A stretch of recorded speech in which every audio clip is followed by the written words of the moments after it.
Many of you may know that this week was Autism Today's first World Autism Summit. And in this video, I am going to be talking about what it was like for me as someone from a family that manages level 1 autism to be on a discussion panel with families managing level 3 autism and everything I learned. And I'd like to take 1 second to thank Karen Simmons and Kathy and Jalal and the entire team at Autism Today for this incredible work that they are doing to try and get all of these many people that are managing autism across the globe and are a little bit isolated and alone in their own work to really begin having this great, grand conversation so that we can share what our experiences are and learn from each other. And I have got to say, I learned so much being on the panel yesterday. So huge thanks. And I'm excited to tell you what I learned. So, first of all, I grew up in a family managing level 1 autism, and I married someone with level 1 autism, and that is really all I know. I have zero experience with levels 2 and 3 autism. And what that means is that when I'm talking about autism, I am talking about the autism that I'm familiar with. And although I'm kind of keeping level 2 and 3 autism in the back of my mind, the reality is that since I have so little experience, I can't really count for those people and what they're experiencing well enough. And I now realize how big of a communication problem that may be having when I'm out online. So, first, I'd like to tell you a little bit about the people I met. Um, the first one, his name was Frank Farmer, and he has a level 3 autistic child. They presented their autistic child with a board that made it possible for their child to spell. This child's abilities to communicate came out. If you'd like to learn more about this child and what he has to say, you can read his own blog.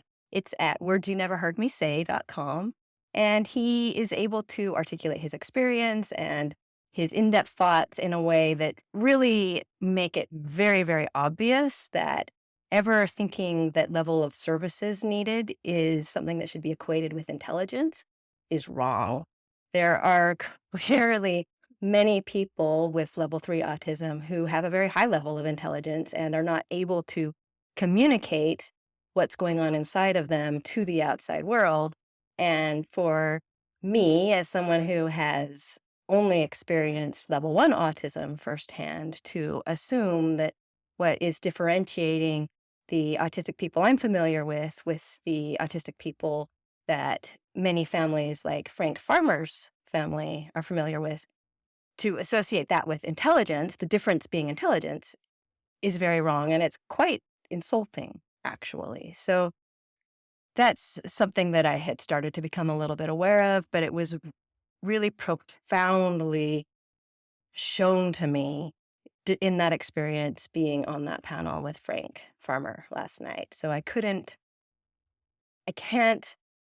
express how important that experience was to me and how important it was to sit beside him and really listen.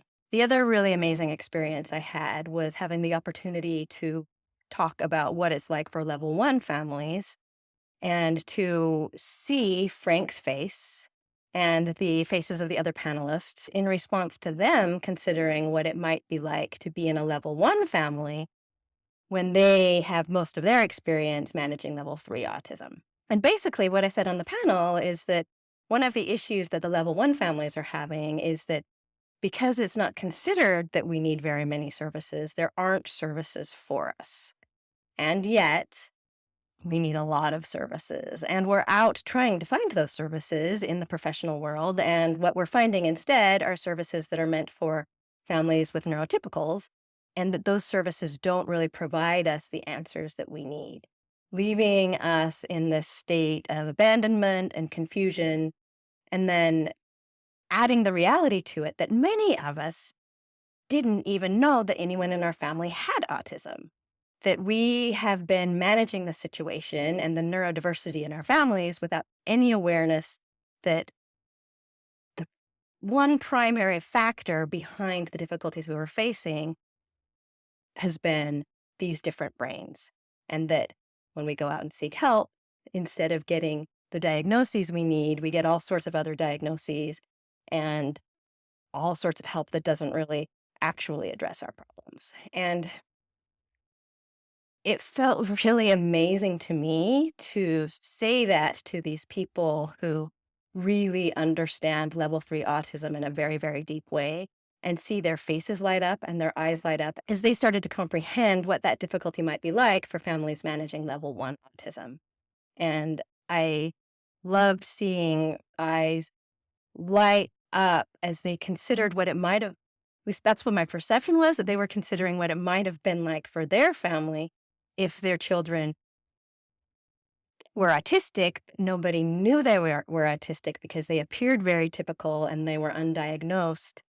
And the things that they understand about autism still affected their families without any knowledge that that was going on. And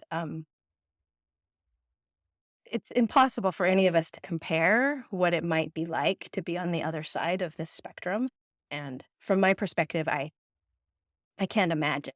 And I can't compare my experiences to those experiences and know which might be better or worse. But there was a moment when Frank Farmer said the sort of the same thing back to me.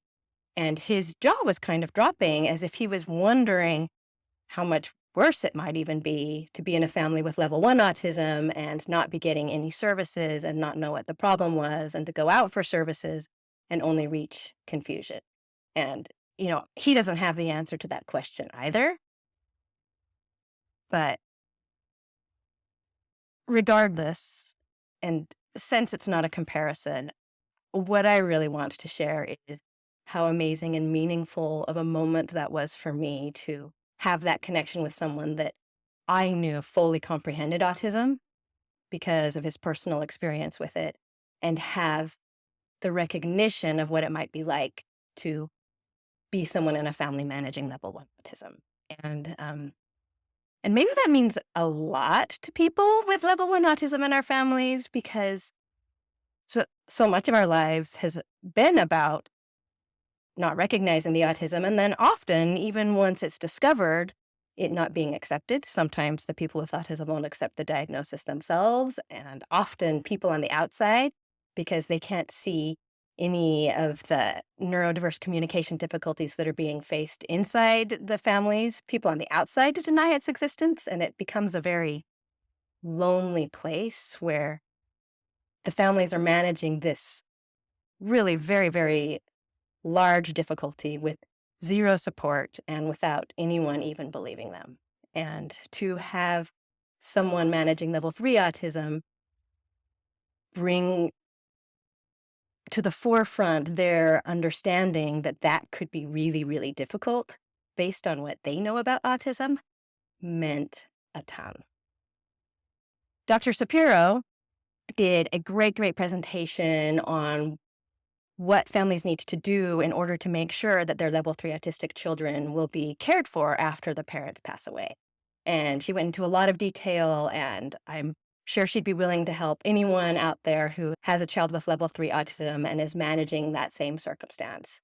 And my thought as I listened to her presentation was that, and again, this goes back to I don't know how to compare or not to compare, that a lot of the families managing level 1 autism, especially the ones where the autism isn't diagnosed and there's a lot of both intelligence and verbal ability, and sometimes an autistic partner who has a lot of dominance in the family and a lot of power in the family, and that the crises are immediate. They are very, very difficult divorces in which parents don't know how any of their children are going to be supported in the present, much less the future. And there's so little support from anyone, and certainly no very useful support from the legal system itself, because there's such a lack of understanding of autism and how different that may or may not be from families managing a different kind of everyday difficulty in level 3 autism. And it was really interesting for me to think about what it might be like from Dr. Cepero's perspective to consider, based on what she knows about autism, how that might play out in a family managing level 1 autism, in comparison to what that's like for me as someone who only has experience with level 1 autism and is thinking about what it might be like to be someone in a family managing level 3 autism. And the main place this really brings me is a strong comprehension of the importance of continuing to have these conversations and continuing to create dialogue and spaces for dialogue between families managing level 1 autism and level 3 autism. And I think that's especially important when I think about how many of the things that I say as someone who's only had experience with level 1 autism, how the things I might say might be interpreted by someone who is thinking about level 3 autism, and how many of the things that I say could be interpreted as very offensive potentially by families managing level 3 autism because of the ways in which our situations are qualitatively different despite the fact that they have some similarities. And I feel this is particularly important for me to bring up given a reality I faced, which is that in order for me to talk about these things at all, I understand that some people will be offended. And that is not something that I want. It's something that I have accepted as a reality if I go out and speak about the experiences that these neurodiverse families are having in a way that tries to take everyone's account into perspective. And I don't want to be adding to that problem by creating miscommunications between the families managing level 1 autism and level 3 autism, simply because I haven't considered the perspective of the people managing level 3 autism well enough, or to an extent that I can really comprehend the richness and the difference of their experience in comparison to mine. And with all of that said, to the level 1 autistic people who are listening to my thoughts from a neurotypical perspective, I I do want to explicitly state that it is not my desire to offend, and that I'm really excited to be having this conversation and to be having you as part of this conversation and working through all of this in a way that I hope can bring all of us better services, because I know for sure that the neurotypicals need better services in these families. And based on everything I've seen, you need better services that are tailored for you and not for neurotypical brains. And the neurotypicals in your families need you to have services that are tailored for you and not for their brains too. Because what's happening right now for level 1 autism, not cutting it. We need something more, and we need something that's right for our families. And we need to not be going out to the professional world and not getting the diagnoses we need. And then once diagnoses come, to not really have any services that are there for us, aside from services that have been created for neurotypicals and maybe just adjusted a little bit in hopes that they might work for neurodiverse families when in actuality they don't. So it's my hope in having these real discussions to, of course, not cause offense, even though I acknowledge that I might do that, but to open this up so that we can get the services we really need.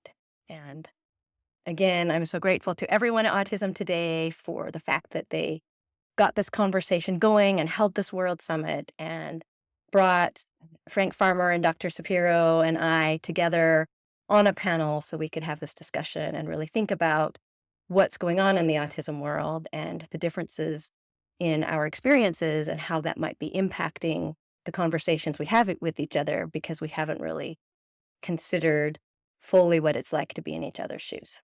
So much of what's going on with our communication is impacted by neurodiversity. I'm Anne MacMillan from neurodiversemarriage.com and realneurodiverse.com, and I will be back with more soon.